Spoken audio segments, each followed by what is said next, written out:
Okay, let's start with the basics. What is life? What does life consist of?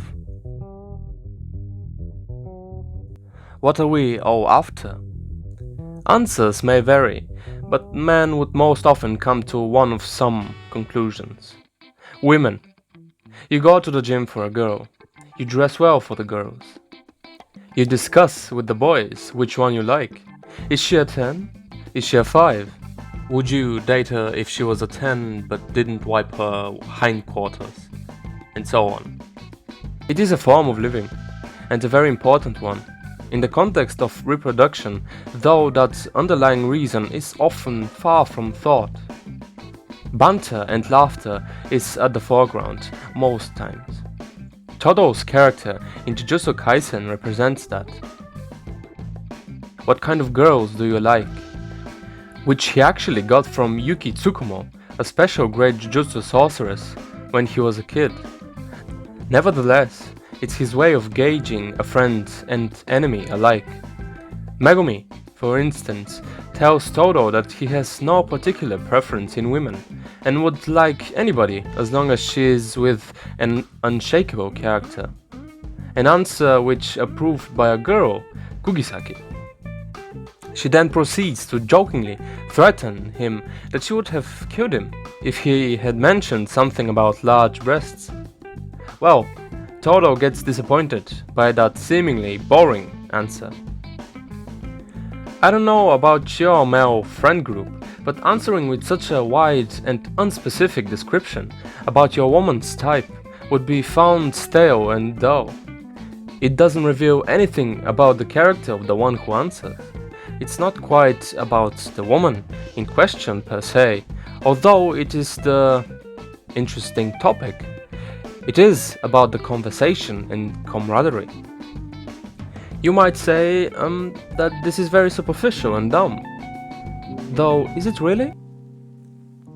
William Wordsworth, for one, admired the female body and essence, pointing out the hair and the eyes in his poem She Was a Phantom of Delight. She was a phantom of delight, when first she gleamed upon my sight, a lovely apparition, sent to be a moment's ornament. Her eyes are stars of twilight fair, like twilight's too, her dusky hair.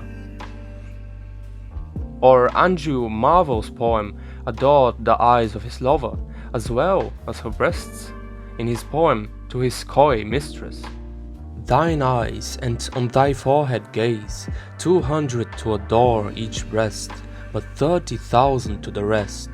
An age at least to every part, and the last age should show your heart. For lady, you deserve this state, nor would I love at lower rate. The beauty of a woman is a fine topic for males, and Yuji is up for giving an answer about his preference, although a bit shocked as it happens amidst an intense battle, which makes the scene comical and absurd, yet meaningful and entertaining. Although Itadori was not quite on the level of Todo's fighting skills and power, his answer coupled with his battle ingenuity and instincts intrigued Toto to the point of considering him a best friend. Now, another interesting thing is that even after that sudden connection between the two, Toto kept fighting hard. Fighting between boys is a way of playing with each other. They measure up strength and ability against one another and practice control as to not hurt their opponent. That means that it is a further way of Toto gauging Itadori's skill. Later he points out the first year's inability to properly channel cursed energy, and is glad to hear that Itadori is willing to further improve himself and not allowing himself to stay weak and incapable.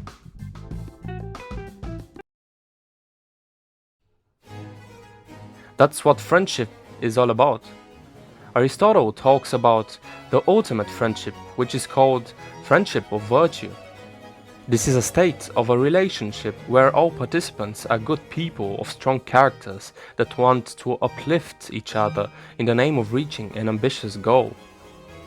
We have that in the gym community, for example, where the outspoken motivation between gym bros is more often than not to be heard. Now that type of friendship is a process. While the two friends have to build up their connection, they also must continue striving for something more on the personal level.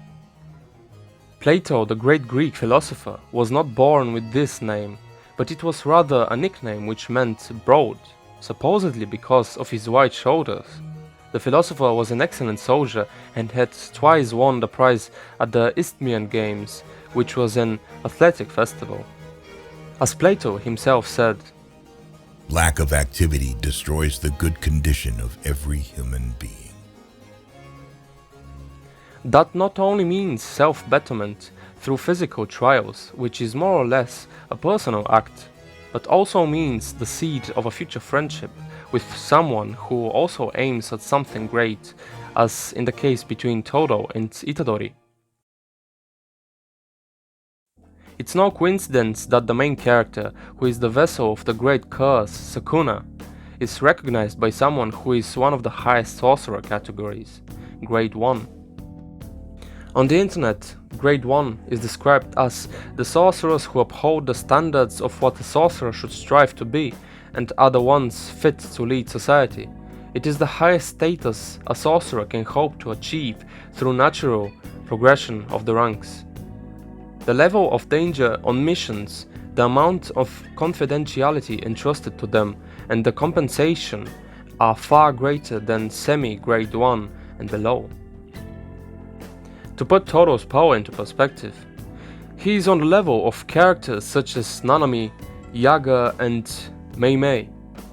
As for Itadori and Todo recognizing him as a friend, we could only say that real recognize real.